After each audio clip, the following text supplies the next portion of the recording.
Greetings everyone, your favorite episode, another review for you. So this company called Angel's Horn got into contact with me, and I reviewed a turntable in the past. And well, I didn't give it favorable reviews because of the motor speed was kind of wonky. They did send me another motor and it seemed to do better. So I'm kind of surprised, since I was so critical of the first turntable, that they wanted me to review another one. And they wanted to send another turntable, but I asked if I could review this unit here, the AH6, because it's more of a music system to me, because it contains an integrated amplifier, external speakers. It has a line input so you can connect, say, a cassette deck or CD player or some other line source, Bluetooth, and of course the turntable. And I kind of like the power meters on the front here. So what I'll do here, we'll go over this thing, quick sample, and I'll put it on the audio analyzer and see what it's all about. See the output power and the frequency response and all that stuff I usually do. Okay, I've gone handheld shaky cam mode. So let's take a look at the front of the unit. So our input and speed selector switch here on the front. You can select the mode you want to use. And of course line in, speed, and Bluetooth. On the front here we have the meters. They are backlit. So we'll check those out in action here momentarily. Over here we have the volume control and off. We have the turntable with the aluminum platter and the felt mat. Audio-Technica AT3600, your pretty typical but decent entry-level magnetic cartridge. So on setting up the turntable, it does have the counterweight and the anti-skate weight over here. I did have some issues getting the weight right. I couldn't get this tone arm to float properly, so I did twigulate the little screws there on the gimbal. Ended up using my scale to properly set the weight. So yeah, that's kind of an issue there, getting that set up properly. Taking a look at the back of the unit, I like seeing this, a pitch control. So instead of having to take the unit apart, using a screwdriver to adjust the motor on a lot of units, you can just set the pitch here if necessary. We have the line input, line out connectors. Of course the speaker terminals, power, and the main power switch. The included speakers are a pleasant surprise. I wasn't expecting this level of quality. I was expecting some, just speakers good enough to get by, but these have removable grills. They have a nice fit and finish. They continue the cherry veneer that the rest of the unit has. You get a silk dome tweeter, 4-inch woofer. Around back here, it is a ported design. You do get the basic spring terminals, but I've seen some of the cheap included speakers where the wires hardwired coming through a little hole. So yeah, these are a little bit nicer than I expected. So how do they sound? That's the important thing, and we'll find out shortly.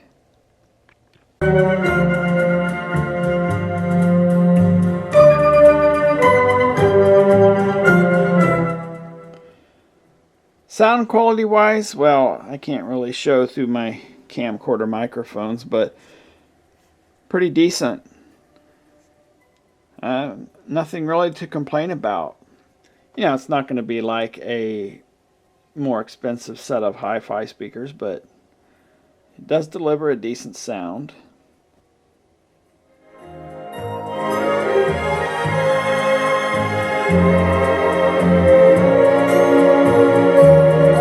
I must admit, though, I have a guilty pleasure. I like this kind of music. Yeah, it kind of tempers me before I put on Led Zeppelin or AC/DC. But yeah, I like this kind of music.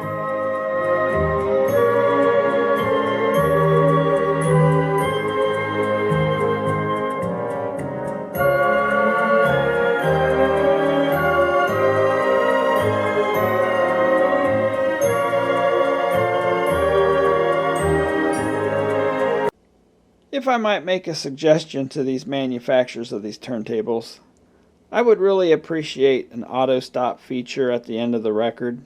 I mean, it doesn't have to be an auto return, but just stop. That way, when the music's done, I don't have to rush over and get the record off. Otherwise, it would just stay spinning. I know it adds more complexity in parts, but I don't see that being a big deal. I would think having that would be a huge convenience factor, at least to me. Checking the line input with my music player. This does have a line output mode. Just want to make sure the gain is about right, because I've seen amplifiers where they have the gain set too low and you have to turn the thing all the way up to get a decent level of sound, but they seem to have this one set just about right, which is pretty good. Now I am noticing one thing with this unit is excessive noise,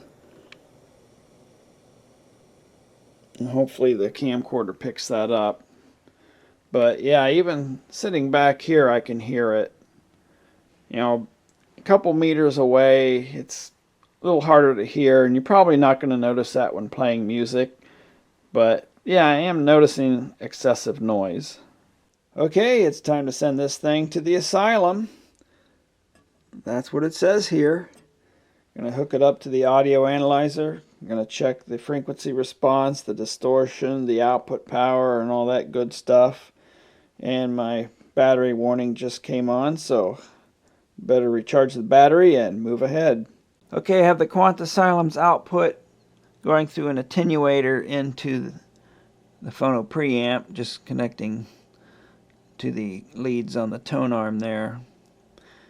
And I'm just coming off of one channel of the Quant Asylum. That way I can be assured that the signal is the exact same level, so there's no issues with imbalance for my attenuator.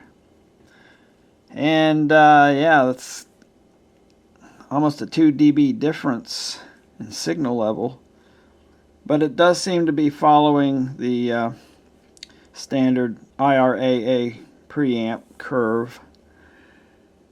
If we use -20, if we just use that as 0 dB reference point, you see we're pretty close. Not perfect, but pretty close. And 20K would be, let's see, right here. Yeah, that's exactly 20 dB down from this point, and this is like 18, so it's not quite perfect there. And again, there is some imbalance there in the channels. Okay, so now we're looking at its line input to its line output. In other words, no phono equalization on this curve. I just want to see what its circuit's doing, how linear it is.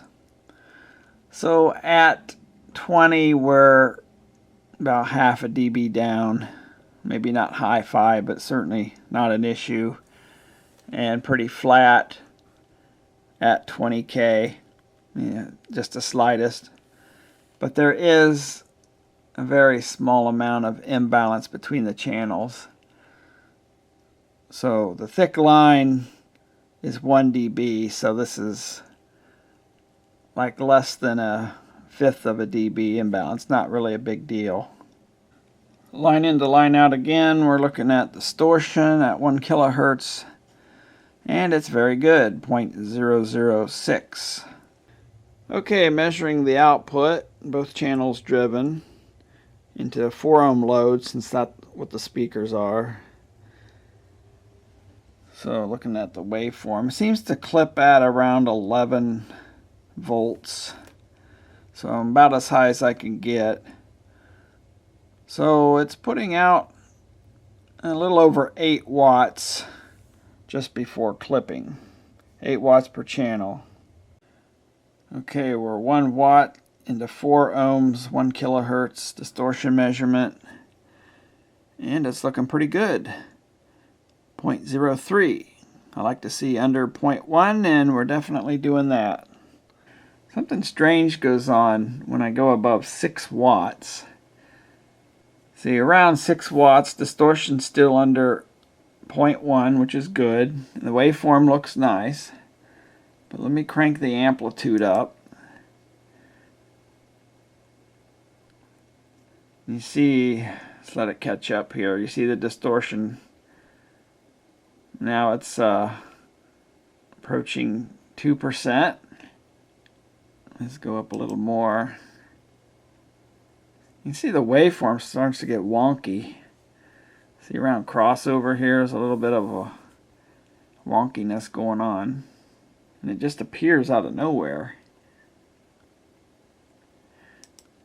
Let me go up a little higher here. Thing decided to turn. Okay, we hit clipping there. Maybe it's something it does right before clipping. So now we're clipping. We're into clipping. And I'll drop it down a notch. So let this catch up. So yeah, we're out of clipping, but we get a little bit of kind of wonkiness going on here with the waveform. It's not smooth anymore. It's got a little gidget in its step, I guess you could say. It's right around crossover. Now I turned it back down. It's under 0.1. It's nice and smooth again. Just out of curiosity, I set the load to 8 ohms. And now we're just under clipping. And it's nice and smooth. Distortion is very low. Well under 0.1. And I didn't set the software to read 8 ohms, so you have to divide that by 2, so it's like 5.5 watts. But it seems to me that the amp in this thing doesn't like 4 ohm loads at higher output levels. Frequency response of the amplifier. And got a little bump here. I kind of wonder if this might have a loudness contour to the volume control. What I'll have to do is set it to a lower level and see if this bump becomes more prominent. But anyhow, looking at what we have here, we're about 4 dB down at 20 kilohertz. We are significantly down. Now, depending on where you want to set your reference point, if you ignore the loudness bump, you know, we're not too bad at 20 dB. But here at 20 kilohertz, we're 2, 4, 6, around 6 dB down, I would say, from flat.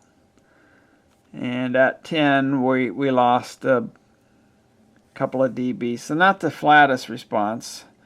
Let's take a look at 8 ohms. Yeah, things improved quite a bit at 8 ohms. Yeah, we barely dropped at 10, but we still are down at 20K. So it's like the amplifier in this thing is designed more for 8 ohm loads, but not 4 ohm loads because of the issues we've been seeing here. Well, I don't know what the hell this is, folks, because I turned the volume down where a loudness contour would be more prominent. Now it's more of a flat response. I don't see that bump anymore. But the 20 hertz roll off is pretty significant. You know, we're 6 dB down. And the roll off starting around 100 hertz, a little bit above. And 20K is about the same as before. Switching back to 4 ohm, you can see as the Quant Asylum takes samples and catches up, how that roll-off becomes very prominent at the high end. Okay, speed variance with the pitch control. It was very, very slightly off, so I tuned it so it's holding pitch very, very well. and there's the slightest wobble in the speed, but it's very, very minor. Nothing like that other turntable where it was shifting, it would go up and down a little bit. Another thing I should mention is that this turntable comes with an alignment protractor for aligning the cartridge. And it's important to do that because 3 out of 3 of these turntables that I reviewed were not in alignment in the inner grooves. So you can loosen the screws and align it here. There are videos on how to do this. I'm not going to explain it here. But these are never aligned properly out of the factory, so I recommend lining it up. Okay, enough tests of the Angel's Horn AH6 turntable. And yeah, I could go down the rabbit hole of tests and all that stuff, but I think that's enough. Okay, the positive points of this thing. I really like the looks of it. Fit and finish seem pretty good. I like the meters here. I like the fact that you have input options. Motor seems to be more steady than the other one I reviewed. I like that it comes with speakers that sound decent, and it does, to the ear, sound fine to me. I mean, it's not a hi-fi device or anything like that. It's a good entry-level machine, and it's miles and miles better than those cheap suitcase turntables. On the negative side, I had some issues getting the tracking force set up properly with this wonky gimbal. Other negative was the background hiss. Probably not an issue to most people. Output power is not really much, but for those small speakers, you don't really want to put too much before they start compressing the bass and everything. In fact, the meters are pretty accurate. When you crank it up, it never gets beyond this point. So I'm not sure the reason for the 300 watts and the reference decibel level is at 100 watts. They got 0 here, and it's never going to get there. This 0 point should be maybe at 20 or just below, or actually 10, I would guess. And the final issue I had was, well, the amplifier seems to be really meant for 8 ohm loads. I was seeing all the wonkiness going on when measuring it at 4 ohms. It just worked a lot better at 8. So in closing, yes, I would recommend this, but with some reservations. Just don't expect hi-fi system quality. Don't expect a lot of power. But for a budget entry turntable, I'd say it's pretty decent. And with that, I'll wrap it up, and thank you for watching.